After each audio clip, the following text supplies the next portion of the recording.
매진 마련을 향한 부동산 길라잡이 부동산 가이드 진행의 강주리입니다.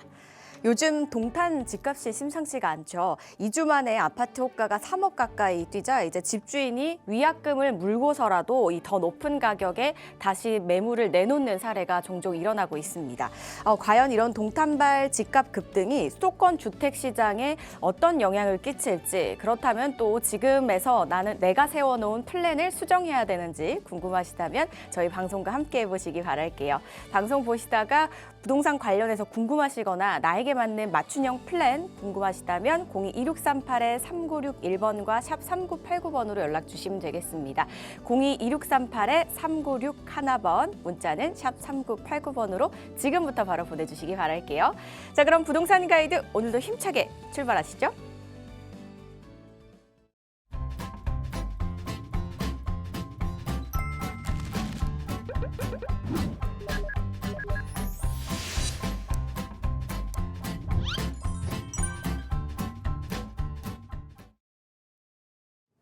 부동산 가이드 월요일 문 활짝 열어주실 분 바로 모셔보도록 할게요. IM 부동산의 박유란 대표와 함께합니다. 안녕하세요, 대표님. 반갑습니다.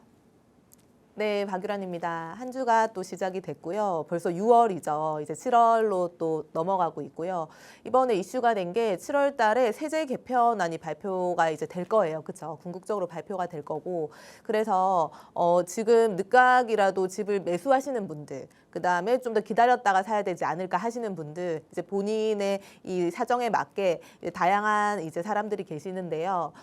본인의 사정에 맞게 스케줄은, 본인 계획들은 별도로 짜시는 거는 맞고, 그런데 우리가 무주택자 같은 경우는 제가 계속 빠르게 집은 사야 된다. 갈수록 살 수 있는 관문이 좁아지고 있다는 말씀을 재차 드렸어요. 그러면서 제가 한 3월, 4월 때는 금매들이 좀 나오고 있으니까 5월 9일 이전에 우리가 살 수 있는 기회가 열렸으니까 내 집 마련을 빠르게 해야 된다는 말씀을 드렸었고, 그리고 나서 5월 9일 지나서 지금까지 가격이 폭등까지는 아니더라도 계속 좀 상승을 하고 있고, 또 서울의 외곽 지역들, 뭐 비규제 지역들, 뭐 예를 들면 동탄이 요새 굉장히 핫하죠. 이런 지역들 같은 경우는 오히려 또 상승세가 시작이 되고 있잖아요. 그래서 우리가 이제 집을 마련할 때 이게 아파트라든지 빌라라든지 뭐 무주택자라든지 다주택자라든지 각각의 상황에 따라서 개별적인 계획들이 세워져야 되거든요. 그런 부분들에 대해서 좀 전체적인 아웃라인은 제가 방송에서 잡아드릴 거고요.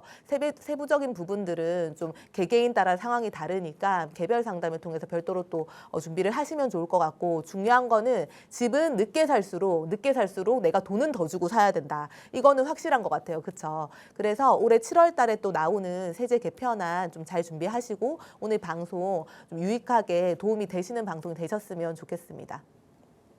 네, 이미 집을 갖고 계신 분들은 조금 천천히 플랜을 세우셔도 좋지만 무주택자들은 조금 서둘렀으면 하는 그런 바람이다라고 말씀을 주셨거든요. 무주택자 분들께서 어떤 플랜을 세우고 계시는지, 또 어떻게 공부하고 계시는지 아마 열심히들 짜고 계실 텐데 쉽지는 않으실 거예요. 그래서 좀 상의할 사람이 없을까라고 생각하시는 분들은 이 오프라인 자리 한번 활용해 보시면 좋겠습니다. 대표님, 어떤 자리죠?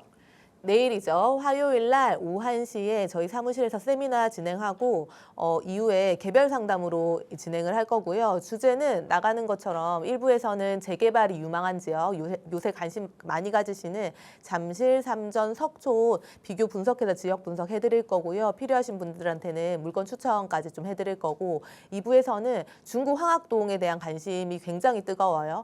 재개발 추진하고 있는 구역 내에 그 1억 이하로 우리가 진입 가능한 어떤 지역이 있는지 그거 부분도 좀 세부적으로 설명을 드릴 거고요. 이게 타이밍이 있는 것 같고, 또 가격적인 부분에서도 계속 이게 땅값이 오르다 보니까 이 소액 빌라 같은 경우도 가격이 계속 상승하고 있어요. 그렇죠? 그리고 지금은 또 세금 규제를 피할 수 있는 이런 방법론적인 것들이 아직 남아 있잖아요. 이런 것들은 좀 활용을 최대한 하시면 좋을 것 같습니다. 네, 다양한 이야기들을 한번 나눠보시길 바랄게요. 문의사항은 022638-3961번과 샵 3989번으로 문의하신 후에 플랜들 잘 세워보시기 바라겠습니다. 자, 그럼 저희는요, 이슈 이야기 바로 나눠보도록 할게요. 대표님께서 나오실 때마다 부동산 시장에서 현재 가장 이슈가 되는 이야기들 전해주시면서 그에 맞게 어떻게 좀 가이드라인을 잡으면 좋을지 이런 힌트들 많이 주시잖아요. 오늘 살펴볼 내용은요, 일단은 지금 정부가 7월에 세제 개편을 시사를 했습니다. 어떤 내용인지 그리고 그에 맞게 우리는 내 집 마련 전략을 어떻게 세워야 될지도 이야기를 들려주신다고 합니다. 현재 서울뿐만 아니라 이제 서울 외곽 지역까지 부동산 시세들이 좀 올라가고 있는 것 같아서 많은 분들의 또 고민이 깊어질 것 같아요, 대표님. 어떻게 하셔야 될까요? 네. 그 7월 달에 부동산 세제 개편안을 궁극적으로 발표를 한다고 했죠. 7월 달에 세제 개편안 정리를 하고 특히나 이슈가 되는 게 우리가 초고가 주택을 계속 겨냥을 하고 있어요. 1주택자인 경우에도 초고가 주택을 가지고 있다. 그럼 보유세가 강화가 될 수 있다는 거고 대표적으로 예를 들어 한 채만 가지고 있는데 이게 초고가 주택이다. 거기다 거주를 안 하고 있다. 그러면 비거주 주택에 대해서도 우리가 장기 보유 특별 공제가 최대 80%가 되잖아요. 그렇죠? 근데 요거를 좀 손질을 보겠다라고 하는 거죠. 그리고 또 하나 이번에 뭐 이렇게 발언 중에 이슈가 됐던 게 전세난이 지금 현재 심각한데 이것 또한 바라보는 시각이 다른 거예요. 정상화가 되어가고 있는 과정이다라는 이제 얘기를 하셨는데 이런 부분들 좀 얘기 나눠보려고 하고요.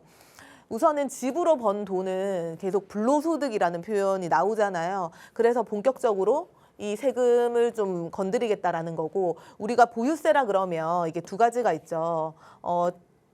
이게 재산세가 있는 거고 그다음에 종합부동산세가 있는 거죠.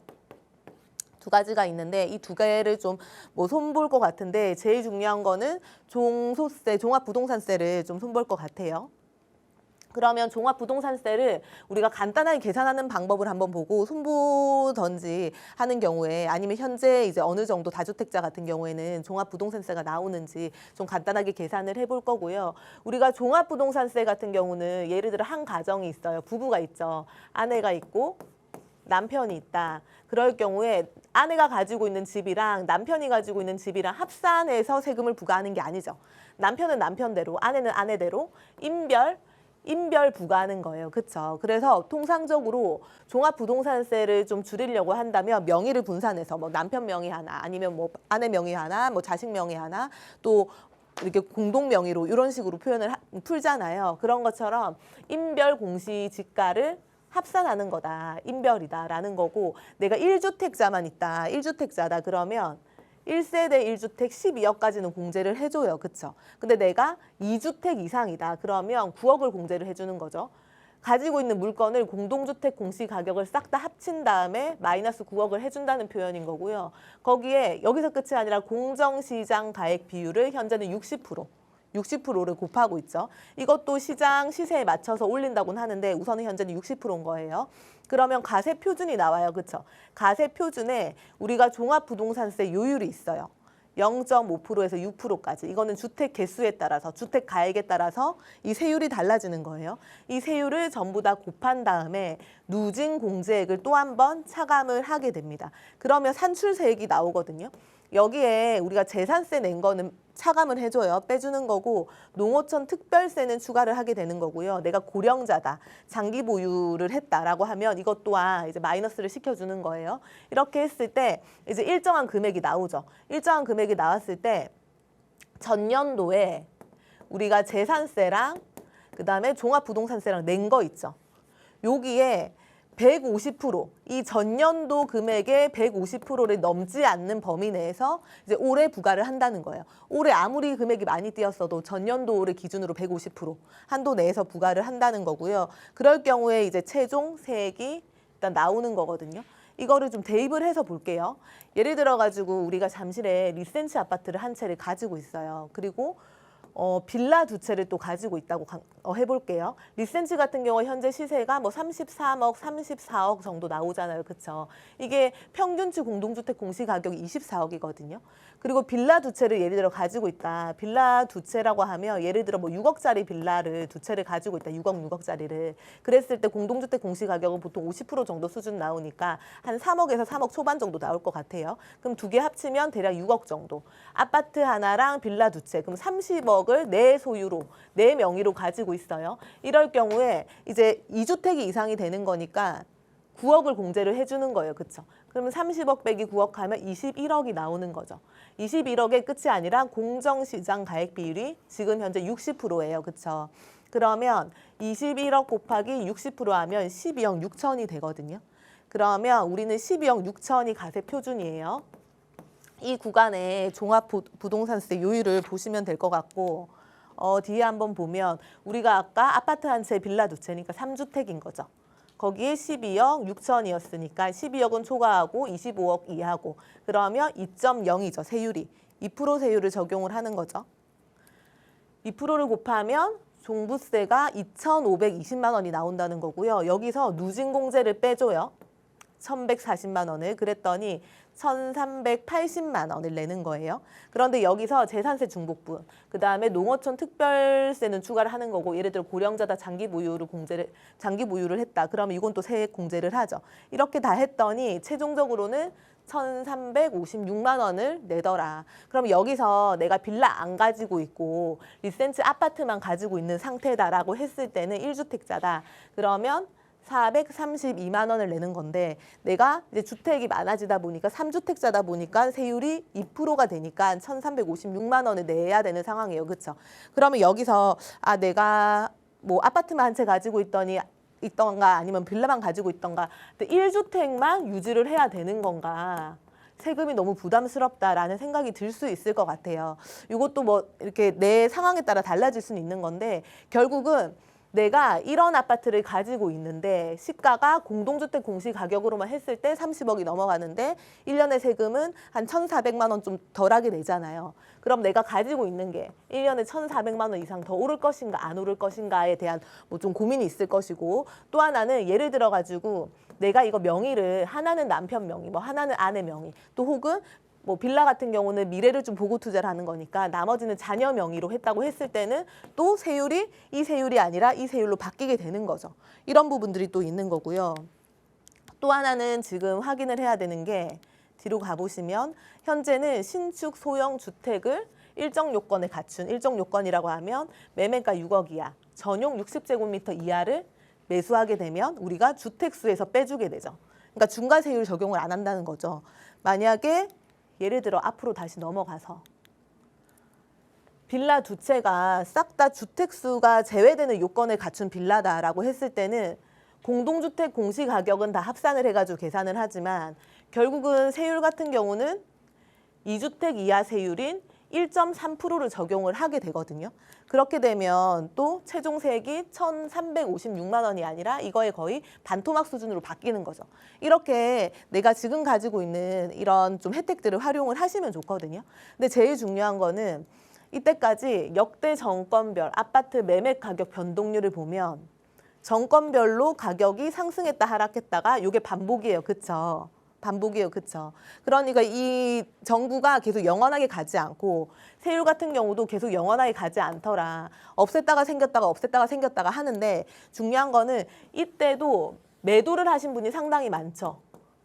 매도를 하신 분이 상당히 많은데 사실상 지금 시점으로 보면 이때보다 가격이 더 많이 상승을 했기 때문에 후회하시는 분들도 많더라. 차라리 좀 보유를 할 걸 하시는 분들이 많아서 최근에는 이제 상담을 오시는 분들이 집을 안 사겠다 개념이 아니라 결국은 한 사람이 본인 이름으로 여러 채를 가지고 있는 경우에는 세금 부담이 좀 있잖아요.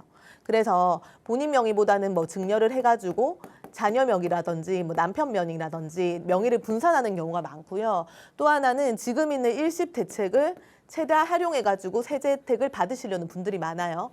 왜냐하면 일십 대책 같은 경우도 27년도 12월 말까지만 가능한 거고 사실상 최근에 빌라 가격이 많이 올랐죠. 이것도 한도가 6억 이하, 6억 이하인데 사실 갈수록 또 가격이 오르고 있잖아요. 그러다 보니까 조금 빠르게 움직이시는 분들이 더 많더라라는 거고요.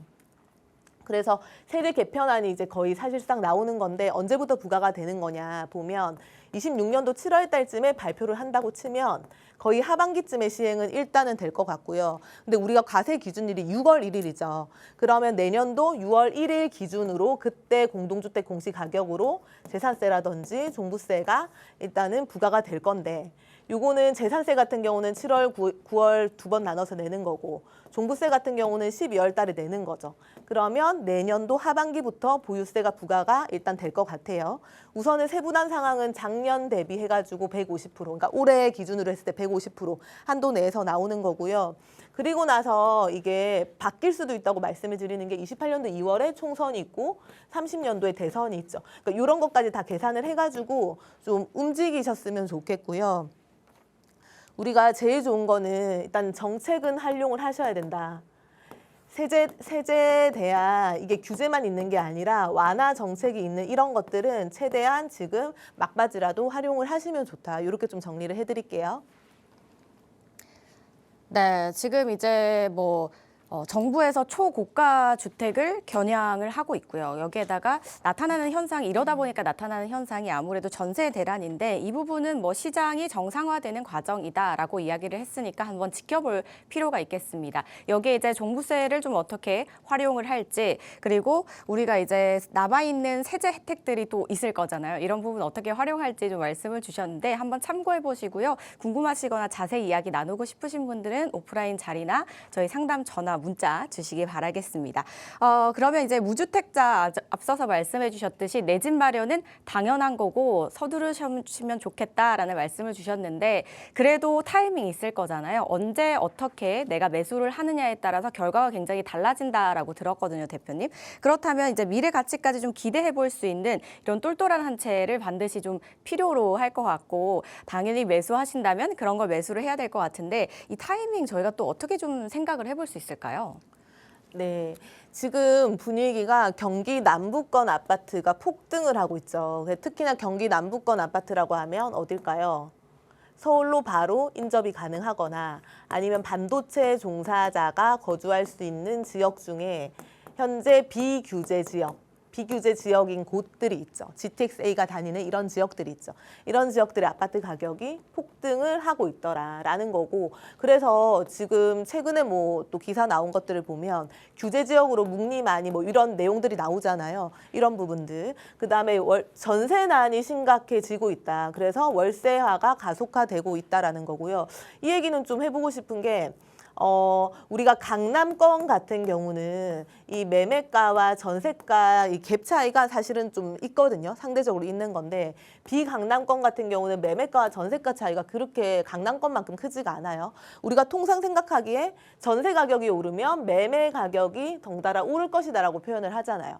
그런데 강남권 같은 경우는 갭이 상대적으로 크기 때문에 바로 즉각적인 이 매매 가격 상승까지 이어지는 거는 시간차가 좀 걸리는 거고 반면에 비강남권 같은 경우는 전세가가 지금 높잖아요. 그러다 보니까 이 전세 수요가 매매로 차라리 돌아서는 수요들이 있죠. 그러다 보니까 이 전세난이 또 심각해지면서 전세 가격이 오르는 이런 악순환이 반복이 되는 거고요. 특히나 토지거래 허가구역이 있다 보니까 우리가 전세보다는 이 집을 매수하시는 분들이 결국은 실거주를 해야 되죠. 그럼 기존에 살고 있는 세입자들이 나가야 되는 상황이잖아요. 그러니까 또 시장에는 임차 수요가 계속 있는 상태인데 집은 부족하고 이런 부분들이 악순환인 것 같고 월세화가 가속화되는 것도 상당히 심각한 문제인 게 집이 한 채가 우리가 서울에 있으면 결국은 대출이 안 나와요. 전세 대출이 안 나와요. 그러다 보니까 월세로 수요가 전환이 되고 있더라. 월세 가격이 상승하고 있더라. 이런 부분도 있는 거고요. 최근에 오세훈 시장이 31년도까지 신속통합기획 1.0 말고 이제 2.0으로 해가지고 또 빠르게 추진을 하겠다. 그래서 기존에 우리가 신통으로 했을 때 13년 재개발 걸리던 걸 2.0으로 하게 되면 1년 단축해서 12년 만에 또 되게끔 활성화를 시키겠다고 하죠. 그래서 서울에 있는 또 재개발 빌라들은 또 들썩들썩하고 있죠. 이런 부분들이 결국은 서울에 진입할 수 있는 마지막 사다리는 아파트도 현실적으로 지금 비싸기도 하고 토어제라 불편하고 그러니까 재개발 빌라가 거의 유일하다는 거고요.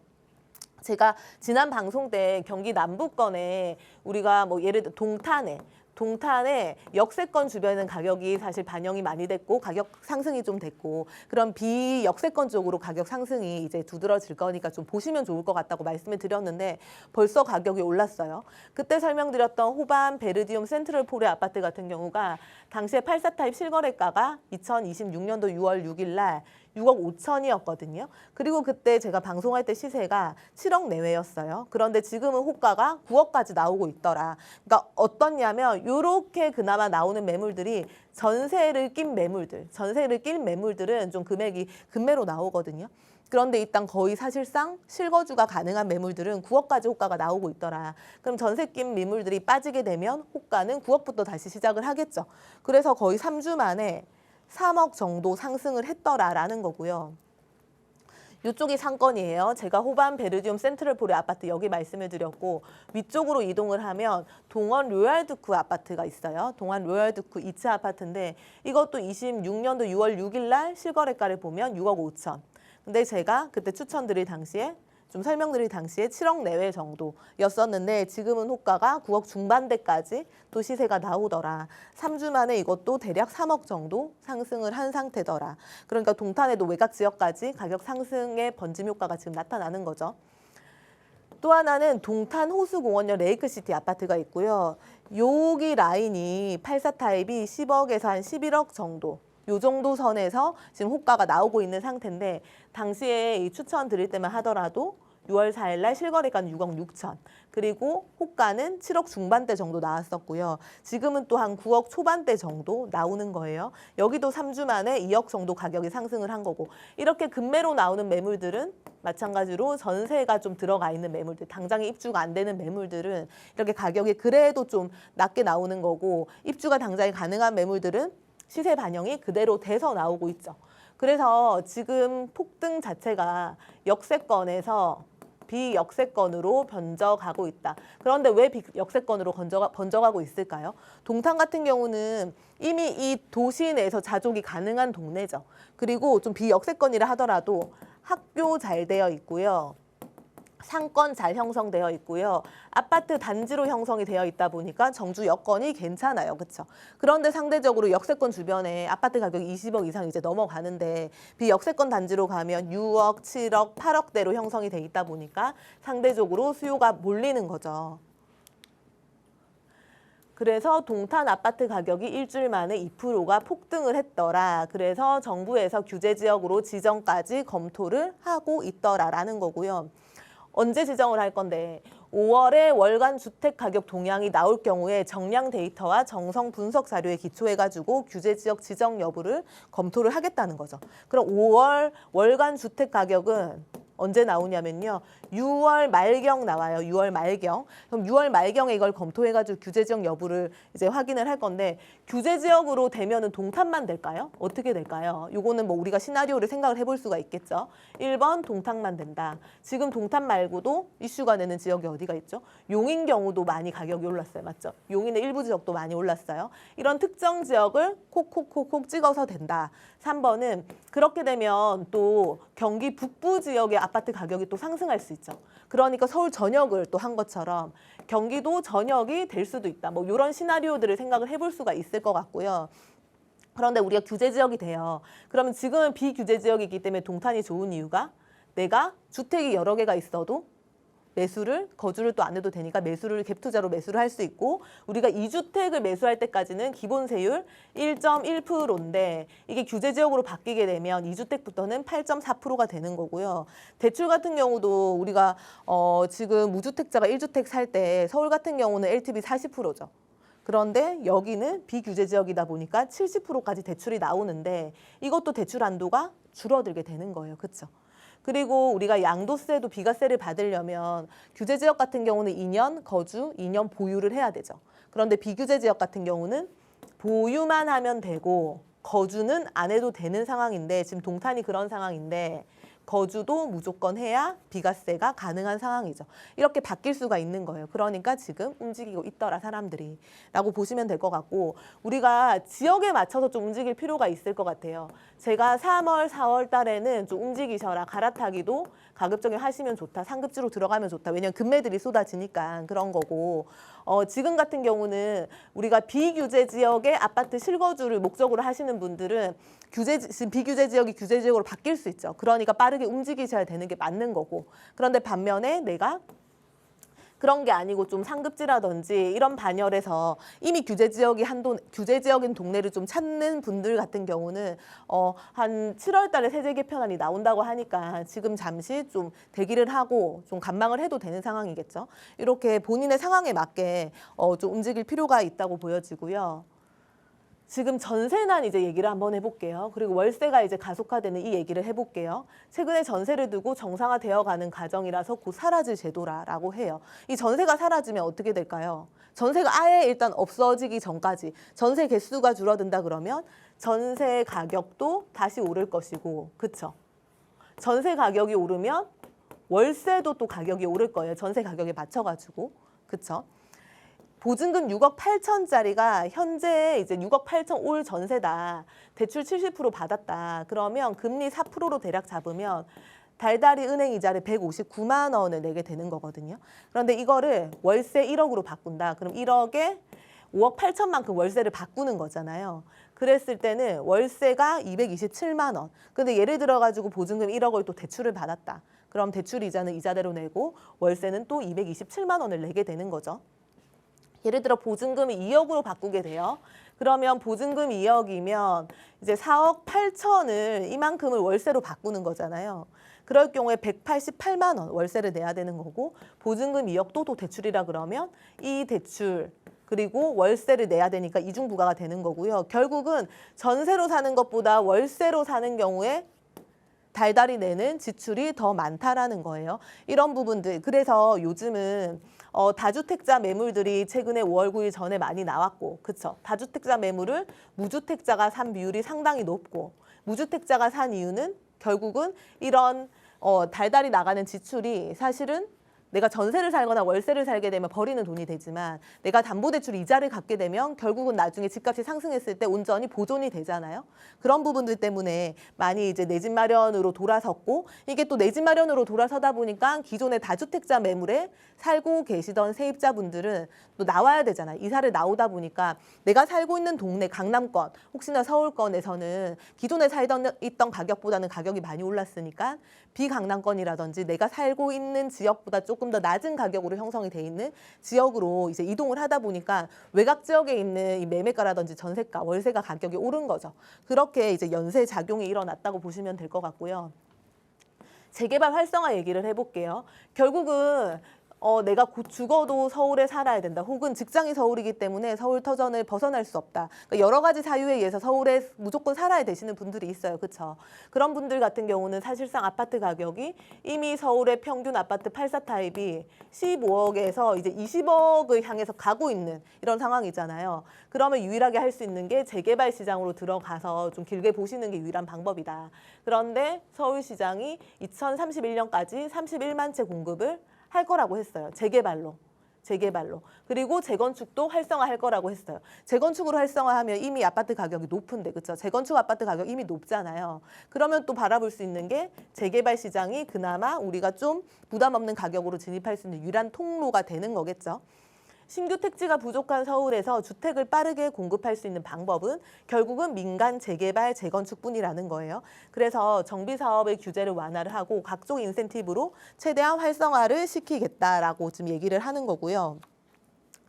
우리는 그래서 서울로 진입을 할 수 있는 제일 하여튼 유일한 방법이 지금 빌라 가격도 다시 한번 상승을 하고 있잖아요. 단순히 빌라로 이제는 정말 볼 게 아니라 내가 서울의 땅덩어리, 대지 지분을 좀 선점하는 개념으로 보시고 이게 시각을 전환시키셔가지고 입지 선택을 좀 먼저 하시면 좋을 것 같습니다. 동탄이 이제 최근에 폭등을 하면서 경기도 다른 지역으로 이 상승세가 퍼져 나가지는 않을지, 그리고 동탄 지역을 이제 규제로 묶일지 이런 부분들이 또 고려되고 있는 상황입니다. 여기에다가 월세 가속화 현상은 굉장히 속도가 지금 빠르고요. 또 서울은 이제 공급이 부족하다 보니까 그 유일한 대안은 재개발과 재건축밖에 없는 상황이어서 이 정비 사업들이 좀 빠르게 진행이 돼야 하는 그런 상황입니다. 그렇다면 서울 일대의 재개발이 사실 전 지역에서 진행이 되고 있다라고 해도 무방하기는 한데 어디 지역이 또 이 알짜 지역일지 사실 눈여겨봐야 될 곳은 물론 내 예산이나 상황에 맞게 다 다르기는 하겠지만 그래도 보편적으로 봤을 때 어디 지역을 좀 주목하면 좋을까요, 대표님? 네, 서울에 재개발이 상당히 많이 이루어지고 있고 거의 전체가 재개발 예정지거나 하고 있거나 그렇게 보시면 되잖아요. 그런데 이미 뉴타운 같은 경우는 가격이 많이 올랐어요. 그렇죠? 그러면 앞으로 또 유망한 지역에 좀 빌라 같은 경우는 1, 2년 이렇게 단기로 볼 부분은 아니고요. 3년, 5년, 이게 길게는 10년, 장기로 좀 바라보면 내가 충분히 웃을 수 있는 상황이 발생할 수 있다라고 보시면 좋을 것 같고 우리 아파트 가격들을 한번 보면요. 결국은 서울의 아파트 가격을 주도하는 거는 이렇게 기본적으로 한강 벨트를 중심으로 한강 벨트 인접 지역들이 가격을 주도하고 있고 그렇죠. 또 3대 업무타운의 인접 지역에 있는 아파트들이 아파트 가격, 그러니까 부동산 가격을 또 주도를 하고 있고 그렇죠. 그게 외곽으로 번짐 효과, 가격 상승까지 주도하는 상황인 거고요. 또 하나는 우리가 앞으로 또 볼 거는 이런 지역들 중에서 고밀 개발이 가능한 지역, 이런 고밀 개발이 가능한 지역 중에 틈새 시장이 아직은 남아 있거든요. 이런 틈새 시장에 내가 소액으로 진입할 수 있는 지역이 있다 그러면 좀 선점해가지고 롱텀으로 좀 보시면 좋죠. 아파트 가격들을 보면 한강 벨트 중에 우리가 송파구 잠실권들 보면 이미 이게 신축까지는 아니더라도 2008년도, 2010년도 내외 매물들은 아파트 84 타입이 한 35억 전후가 형성이 되어 있고 신축은 당연히 40억이 넘었고 그렇죠. 신축이 대단지도 40억이 넘어가고 있는 상황이에요.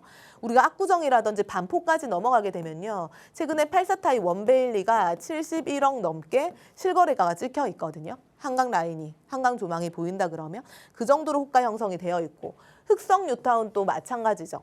흑성 뉴타운의 이제 신축 아파트 같은 경우도 34억 정도 가격이 찍혀 있는 상태고요. 노량진 같은 경우도 최근에 6구역, 8구역이 청약 분양가가 이제 오픈이 됐잖아요. 그런 경우도 27억까지 84 타입 분양가가 세팅이 되어 있고 이게 청약인데 가격이 그런 거고요. 여의도 같은 경우도 거의 전체가 재건축이 들어갈 거예요. 그렇죠? 그러면 이 재건축이 현재는 32억 정도 요 내외로 형성이 되어 있는데 이게 재건축이 되면 어느 정도 가격이 갈까요? 이미 잠실이 30억대가 훨씬 넘어서 신축이 40억을 넘게 훌쩍 찍혔으니까 그 이상 갈 수도 있겠구나라고 생각을 해볼 수가 있겠죠. 그리고 목동 같은 경우도 목동 또 사업성이 워낙 좋잖아요. 재건축 사업성이 좋고 학군 굉장히 좋고 빠르게 진행이 그래도 나름 되고 있고 이런 단지가 84 타입이 현재 32억 정도 호가가 찍혀 있으면 이런 단지들도 새 아파트가 됐을 때 어느 정도 갈까를 생각해 보면 통상은 앞으로 부동산 가격은 어쨌든 이렇게 거래가 된다는 거는 새 아파트로 바뀌었을 때 충분히 이 이상을 보고 미래 가치를 보고 진입을 하는 거예요. 그렇죠? 그러면 제가 말씀드렸다시피 이런 지역으로 애초에 들어가서 안정적으로 거주를 해도 너무 좋은데 나는 그렇다 치더라도 내 자녀, 내 미래 세대한테는 어떻게 해야 될까라는 물음표가 붙을 수밖에 없고 사실상 부모님이 내 집을 부모님이 살던 집을 물려주지 않는 이상 이 젊은 세대는 내 집 장만하기가 상당히 힘들어요. 그렇죠? 그러면 미래를 바라보고 틈새 시장을 공략을 해야 된다라는 거예요. 제가 계속 송파 얘기를 최근에 많이 드리는 이유는 여기가 개발이 이루어지고 있어요. 그렇죠? 본격적인 개발이 이루어지고 있고 이 개발 기간이 31년도에 완성이 되더라라는 거죠. 그러면 눈에 보이는 이 가시적인 효과가 본격적으로 나타날 건데 그러다 보니까 먼저 선반영이 된 게 아파트 가격이에요. 그렇죠? 이미 잠실 같은 경우도 아파트가 기존에도 뭔가 강남 3구의 느낌이었는데 강남 3구였는데 이제는 그냥 이 잠실 라인 쪽은 강남권이라고 얘기해도 무색할 정도로 아파트 가격이 많이 올랐더라. 그러면 남아있는 지역이 요 샌드위치, 이 중간에 끼어 있는 요쪽 라인이고요. 잠실동, 삼전동, 석천동, 송파동, 방이동. 최근에 바람이 원래 잠실 본동에서 먼저 이루어졌고 이게 삼전동, 석천동까지 최근에 바람이 불고 이제 송파랑 방이까지 바람이 불 수밖에 없어요. 이게 어떤 느낌으로 보시면 되냐면 우리 광진구에 불과 한 4년 전에 자양 이동에 처음에 바람이 불기 시작했어요. 그렇죠? 근데 구역 지정이 됐더니 이게 자양 1동으로 번졌어요. 그렇죠? 그랬더니 최근에 구이동 또 어디로 가죠? 능동, 군자 이렇게 쫙 계속 가격 상승이 번지죠. 재개발 바람도 번지죠. 4년 전 정도의 얘기를 드릴 때는 자양동에 아무 변화가 없었어요. 그나마 자양 4동 정도, 성수전략구역 정도만 우리가 재개발 구역으로 선정이 된 정도인데 지금은 오히려 광진구 전체에 재개발 구역이 아닌 곳을 찾기가 더 힘들 정도로 그렇게 바뀌었거든요. 그런 것처럼 지금 바람이 이런 라인으로 이렇게 불어가고 있다라고 보시면 될 것 같고요. 여기서 우리가 여기 잠실 같은 경우, 잠실, 삼전, 석촌 같은 경우가 전체가 다 기본적인 노후도 요건은 갖춰져 있어요. 재개발이 가능한 노후도 요건은 갖춰져 있다. 평균 노후도가 20년 이상이 된 게 70% 전후는 잡혀 있는 상태다라는 거고요. 여기가 모아타운으로 다 대부분 추진을 하다가 결국은 사업성, 뭐 반대 이런 사유로 인해 가지고 또 역세권에 근접하다 보니까 민간 도심 복합으로 바꿔가지고 지금 최근에 재개발들이 다 추진이 되고 있는 상태고요. 역세권에서 이렇게 좀 먼 단지는 모아타운을 추진하는 거죠. 그런데 역세권 350m 근방에 들어오는 것들은 다 민간 도심 복합으로 바꿔서 좀 하려고 하는 움직임들이 있는 거고요. 여기서 보통은 이제 속도가 제일 빠른 거는 삼전동 하단, 석촌동 하단이지 않냐라고 많이 물어보시는데 속도는 다 비슷합니다. 다 극초기 단계인 거죠. 왜냐하면 지금 현재 민간 도심 복합에 대한 주거 중심형 민간 도심 복합이 아직 운영 지침이 서울시에서 안 나왔어요. 그러니까 어디도 동의서를 걷고 있지 않다. 근데 다만 사람들이 더 빠르지 않냐라고 생각하는 거는 여기가 이 정비업체랑 신탁회사랑 먼저 MOU를 체결을 한 단계이기 때문에 그런 거고, 다만 그래도 전체적으로 동의서를 걷고 있는 데는 어디에도 없다. 그러면 속도는 다 비슷비슷한 극초기 단계다라고 보시면 될 것 같아요. 여기 같은 경우가 전체 중에 입지가 다 어디가 제일 좋냐라고 물으면 사실 다 좋죠. 금액적인 차이가 있을 뿐이고 입지는 다 좋은 건데, 다만 이 동네 자체의 특징이 학군지면서 주거지잖아요. 그러니까 학교를 끼고 있는 특징들을 가지고 있어요. 그렇게 봤을 때 잠실본동 상당 같은 경우도 잠전 초등학교를 끼고 있고, 그쵸? 삼전동 하단 같은 경우도 초등학교랑 고등학교를 끼고 있죠. 그럼 향후에 아파트로 시간이 지나서 된다고 했을 때는 아무래도 학교를 끼고 있는 것과 아닌 것과의 차이는 있을 수 있는 거고, 그 학원가가 요렇게 요 단지로 또 형성이 되어 있어요. 요렇게. 그러면 아무래도 학원가랑 근접한 지역의 아파트들이 좀 가족 단위들이 상대적으로 더 찾고 거래량이 더 상승할 수 있죠. 이런 부분들. 그리고 우리가 송파를 보는 결국은 주된 목적은 재개발은 또 시간이 걸리는 이야기인데 결국은 개발 핵심이잖아요. 국제교류 복합지구랑 직접적인 연계가 있는, 가까울수록 더 좋겠죠. 도보권으로 이용할 수 있을수록 더 좋겠죠. 그러니까 아무래도 입지로 본다 그러면 다 괜찮지만 같은 권역 내라 그러면 잠실본동 상단을 좀 우선적으로 많이 보시는 거고요. 그리고 나서 이제 뭐 삼전동 상단까지도 괜찮을 것 같고요. 다만 여기 같은 경우는 모아타운 추진하다가 사실 반대가 좀 심해가지고 지금 민간 도심으로 바꾼 상태니까 이런 부분들 잘 감안을 하시면 좋을 것 같고, 그래도 좀 의미가 있는 거는 강남권의 재개발이 쉽지가 않다고 생각을 하는데 여기 SH 모아타운이 잠실본동 하단에 선정이 됐다는 거는 일단 의미가 있는 거죠. 또 하나는 이제 많이 물어보시는 게 지구 단위 계획구역이 잡혀 있는데 지구 단위 계획구역이 있으면 재개발이 안 되는 게 아니냐라고 생각을 하시거든요. 오히려 지구 단위 계획구역은 개발을 안 해주는 게 아니라 개발을 해주려고 요건에 맞춰가지고 각종 인센티브를 주려고 마련이 된 이게 내용이잖아요. 그렇기 때문에 오히려 더 좋다. 요 안으로 들어가셔도 더 좋다. 이거를 끼고 뭐 모아타운이라든지 민간 도심 복합이라든지 하게 돼도 전혀 해가 안 된다. 오히려 더 괜찮을 수 있다. 두 가지를 더 수혜를 받을 수 있기 때문에 괜찮을 수 있고, 지구 단위 계획구역이 이렇게 잡혀 있는 거는요. 결국은 여기가 이쪽은 3종 땅일 거고 준주거 지역이고 2종 땅일 거거든요. 그런데 역세권 근방을 역세권처럼 땅 효율을 활용하지 못하고 있는 거예요. 그러니까 고층 건물로 올리고 좀 상권을 활발하게 만들어야 되는데 그렇게 활용하지 못하니까 지구 단위로 묶어가지고 일정 요건을 갖추면 용적률 인센티브 주고 규모 있게 개발을 해주고 난개발이 일어나지 않게끔 만들어주는 거거든요. 그래서 오히려 더 괜찮다라고 보시면 될 것 같아요. 지구 단위 계획구역이 묶여 있는 쪽은 우리가 뭐 방배동이라든지 사당이라든지 이쪽 일대 가봐도 지금 이런 파란색 표시들이 다 지구 단위 계획구역이거든요. 역세권 주변은 많이 묶여 있고요. 용산으로 넘어가셔도 서울역 인접 지역에 요 주변 청파 요 일대 다 재개발을 추진하고 있거나 확정이 됐죠. 이런 것들도 다 지구 단위 계획구역으로 묶여 있죠. 그래서 세계적인 계획을 하고 개발을 하기 위해서 묶는 거다라고 보시면 될 것 같습니다. 민간 도심 복합 얘기를 좀 간단하게 해볼게요. 민간 도심 복합 같은 경우는 주거 중심형이랑 성장 거점형 두 가지가 있어요. 이게 작년도에 법령이 나와가지고 법이 나왔어요. 그 조례가 나왔고요. 세부적인 시행 규칙까지 나왔고요.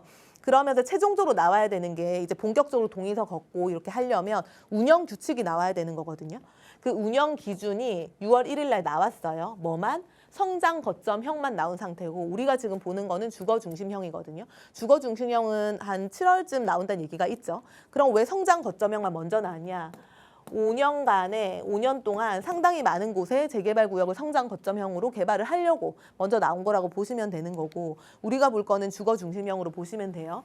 어떻게 다르냐? 성장 거점형은 거점 개발을 하는 거예요. 주택보다는 이렇게 업무타운에 대한 이 상권에 대한 비율이 더 높은 게 성장 거점형인 거고 주거 중심형 같은 경우는 주택에 대한 비율이 더 높은 거죠. 지역 거점으로 육성을 하는 거예요. 그래서 주거 중심형만 좀 본다 그러면 면적 요건이 2만 제곱미터 이상에서 6만 제곱미터 이하, 20년 이상 노후 건축물이 60% 이상이 돼야 되는 거고요. 우리가 구역을 이렇게 역세권 주변에 정했어요. 구역 면적의 과반이 역세권 350m 이내에 들어야 되고 서울시에서 특별히 뭐 정하는 경우에는 500m까지 가능하지만 기본적으로는 350m 보시면 되고요. 예를 들어 준공업 지역에 우리가 주거 중심형으로 민도복을 한다라고 했을 때는 구역 전체가 350m 안에 들어가야 된다는 거죠. 그다음에 요게 좀 이렇게 규제가 있는데 전체 구역을 이렇게 도로를 둘러싸고 있는 면적에서 도로를 6m 다 접해야 되는 거예요. 면들이 다 6m 폭을 접해야 되는 거고요. 그중에 한 면 같은 경우는 예를 들어 면적이 2만에서 3만 제곱미터다 하면 15m 간선도로 접해야 되고 3만 초가 6만 제곱미터 이하다 그러면 20m 간선도로에 접해야 돼요. 그러다 보니까 앞으로 다시 넘어가서 현재 지금 이렇게 구역들이 나누어져 있잖아요. 이거는 실질적인 민간 도심 복합에 대한 이 조례가 나오기 전에 이 주민들이 그려놓은 거고 이게 작년에 그려놓은 거고요. 지금 이제 세부 운영 규칙이 나왔기 때문에 구역계는 충분히 바뀔 수가 있죠. 15m 혹은 20m 도로 접해야 되니까 이렇게 확장이 될 수 있는 거죠. 확장이 되고 요 면도 이렇게 확장이 되든지 밑으로 확장이 돼서 도로를 접해야 되는 거고요. 여기 같은 경우도 위쪽으로 확장이 되고 뭐 밑으로 확장이 돼야 되는 경우고 여기도 이렇게 확장이 돼가지고 구역도는 충분히 바뀔 수 있는 거죠. 그렇게 됐을 때 결국은 이 대로변에는 보통 상권들이 활발하게 이루어져 있잖아요. 그랬을 때 역세권 근방일수록 여기도 좀 고층 건물이 더 많이 올라가 있고요. 이쪽 라인도 고층 건물이 더 많이 올라가 있거든요. 준주거 지역이니까 그래요. 그럼 이쪽 같은 경우는 상대적으로 이 3종당인데도 불구하고 5층 정도의 규모의 이 건물들이 올라가 있으니까 우리가 결국은 재개발할 때 동의서가 문제인 거잖아요. 이런 부분들이 상대적으로 여기보다는 좀 나을 수는 있겠죠. 이런 부분들 임장 가시면 아마 비교가 되실 것 같고요. 그래서 구역도는 충분히 바뀔 수 있다. 왜냐? 15m, 20m 간선 도로를 접해야 되는 요건이 있기 때문에. 그래서 지금은 어디든지 속도가 다 뭐 비슷해요. 극초기 단계이기 때문에 다 비슷하다고 보시면 될 것 같고 결국 입지 선택이 더 중요하다. 이렇게 좀 정리를 해드릴게요. 네, 송파구 내에서 이제 진행이 될 예정인 정비 사업은 민간 도심 복합 개발로 이제 이루어지게 될 텐데요. 이게 재개발 사업 중에 혜택이 가장 좋은 걸로 알려져 있다고 합니다. 현재까지는. 그래서 이렇게 이제 진행이 되다 보니까 많은 분들이 관심을 가지시지 않나 싶어요. 사실 송파구 그 입지라는 것만으로도 주목을 받고 있는 그런 지역이기 때문에 더 이슈가 되는 게 아닐까 싶어요. 이렇게 송파구 알아보셨는데요. 혹시 더 관심 있으신 분들께서는 저희 전화, 문자 열려 있고요. 오프라인 자리도 한번 활용해 보시기 바랄게요. 오프라인 자리는 잠시 후에 더 자세하게 설명드리고 저희가 시간 관계상 문자 보내주신 게 있어서 빠르게 만나보겠습니다. 9284님께서 보내주셨는데요. 방금 송파구 잠실동 일대 지역 분석해 주신 내용 정말 잘 들었습니다. 다른 게 아니라 제가 최근에 삼전동 하단 구역에 있는 빌라를 계약 직전까지 갔었는데 임장을 가보니까 동네에 재개발 반대 스티커가 너무 많이 붙어 있어서 차마 결정을 못 내리고 돌아왔습니다.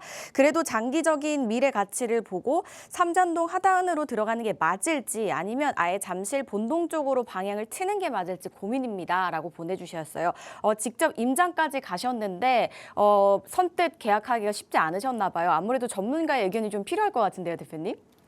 네. 잠실 3전은 고민하시는 건데 최근에 3전 계약을 하려고 하다가 여기 하단 하단 계약을 하려고 하다가 동네 임장 갔더니 반대 스티커가 많이 붙어 있다 이 얘기인 거예요. 그쵸? 결국은 우리가 재개발을 추진을 할 때 토지 등 소유자의 동의도 중요하고요. 그다음에 과반 정도의 대지 지분, 그러니까 대지권 비율도 상당히 중요하거든요. 근데 여기 같은 경우도 제가 알기로는 거의 한 50% 정도 육박하게 그 모아타운 당시에 대지를 가지고 계시는 분들이 거의 50% 정도 육박하게 반대 서명을 한 걸로 제가 알고 있어요. 그러면 여기서 된다 안 된다는 지금 말은 할 수는 없어. 왜냐하면 재개발이라는 게 사실은 항상 찬성만 있는 것도 아니고 항상 반대만 있는 것도 아니잖아요. 반대이신 분들을 설득해서 사업성이 더 좋은 사업으로 이게 대화를 해가지고 찬성 쪽으로 끌고 와서 동의서를 확보해가지고 재개발을 추진을 하고 만들어가는 과정이잖아요. 근데 다만 여기가 표면적으로 드러난 대지 지분을 가지고 있는 이 대지권 비율에 대한 50% 정도 수준이 반대를 한다는 거는 사실 이분들을 찬성으로 돌려가지고 설득하는데 시간이 꽤 걸릴 수는 있겠다라는 정도로 해석은 해볼 수가 있겠죠. 그러면 그렇게 했을 때 사실은 다 극초기 단계고, 그렇죠. 그러면 여기서는 결국은 입지를 먼저 보시는 게 더 낫지 않을까, 저는 그렇게 생각을 하거든요. 다 민간도심 복합을 추진하고 있는 상태고 투자금이 그렇게 별반 차이가 없고 상대적으로 여기 들어가는 비용이나 여기 들어가는 비용이나 사실 별반 차이가 없고 오히려 또 여기나 뭐 2018년도 19년도 기축 빌라 있죠. 기축 빌라를 매수하는 것보다 24년도 1월 10일 이후에 준공이 난 신축 빌라를 매수하시는 게 가격이 또 이게 더 저렴하더라고요. 그게 또 되게 특이한 동네인데 오히려 기축보다 신축이 가격이 더 저렴한 동네니까 그런 물건들 찾으셔가지고 속도 똑같으니까 입지를 우선적으로 보시고, 입지라는 거는 결국 국제교류 복합지구 권역 내에 더 근접할수록 상대적으로 더 나을 수 있잖아요. 이런 부분들 감안해서 결정을 하시면 좋을 것 같아요.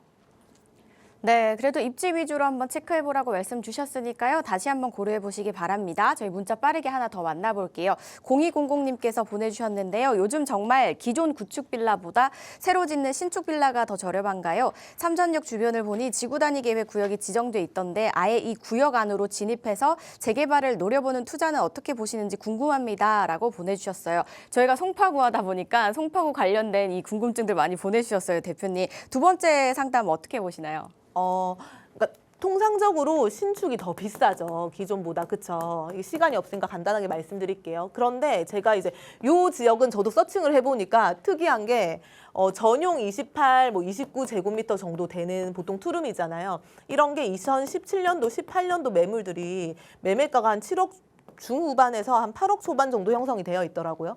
전세 끼고 하면 한 4억 정도 들어가는 거예요. 4억 넘게. 그랬는데 오히려 앞으로 준공이나 주택수 제외되는 신축이 가격들이 여기서 한 1억 내외 정도 더 낮더라고요. 그렇게 생각을 하면 결국은 재개발이 초기 단계죠. 재개발 추진할 때 결국은 간평이 잘 나오려면 신축일수록 간평이 잘 나오죠. 근데 가격은 좀 더 낮죠.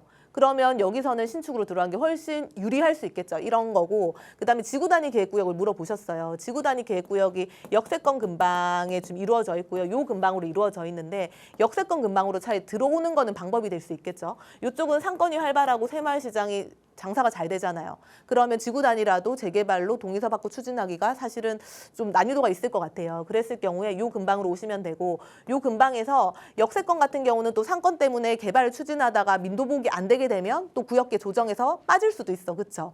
그럴 경우에는 여기는 끼고 민도복이 추진 가능하지만 지구 단위에 너무 내가 좀 포커스를 맞추는 것보다는 이 지구 단위를 포함해서 민간도심 복합을 추진하는 구역 중에 좀 주거지 안으로 들어가셔가지고 여러 가지 방식으로 다 재개발이 가능한 구역을 찾으시면 더 안정적일 것 같아요.